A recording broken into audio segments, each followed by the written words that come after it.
The trucker convoy winding its way through Canada has clearly become something much bigger than what it began as. It has become a symbol for people to voice their frustrations with overbearing COVID restrictions that see Canada remain one of the most restricted countries in the free world.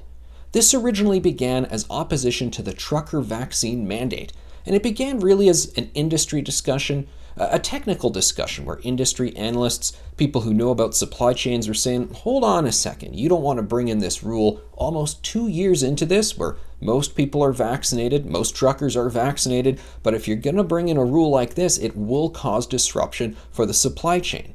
And while there are spin doctors out there trying to tell you, oh no, nothing's happening, everything is fine, you read any industry publication, so many representatives of the trucking industry, Canadian grocers, they're all saying, yeah, something's going on here. We got problems with the supply chain and it's only being worsened by these vaccine mandates. So it began as that, but it has since turned into something much larger. You only need to see how over 50,000 people have made small individual donations to the convoy to see that this message really resonates with people. The idea of a movement gaining steam across the country, beginning on the West Coast, set to culminate in Saturday on Parliament Hill, where people say enough is enough. We are frustrated with so many of these overbearing rules.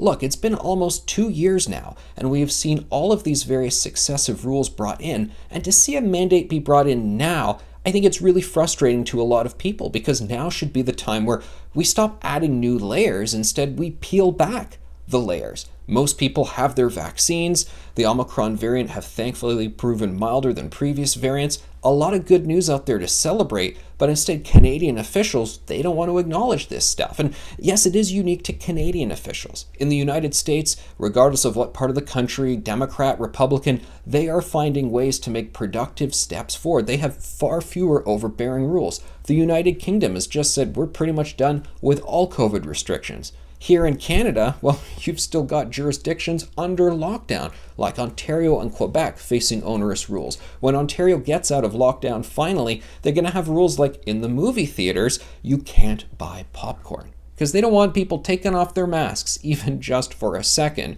Meanwhile, you turn on the television, you see the Leafs playing a away game down in the US, and you see there are people just happily living their lives. Some are wearing masks, some aren't. Many of them are vaccinated, some are not. They're making it work.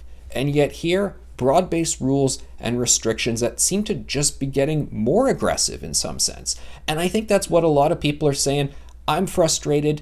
I don't want this to happen anymore. That's why I'm supporting the convoy. It'll be really interesting to see what happens in the days ahead as the convoy builds steam, builds momentum. It seems the Liberals are almost wanting to revel in this division. They want to try and accentuate any sort of extreme remarks by anyone involved in the convoy. They seem to actually enjoy the lack of unity that they could maybe stoke from all of this. But when you look at people who are supporting the convoy, it seems like there is a lot of unity in that you've got people from different political backgrounds, vaccinated, unvaccinated, regular folks just coming together and saying, we like this message of enough is enough.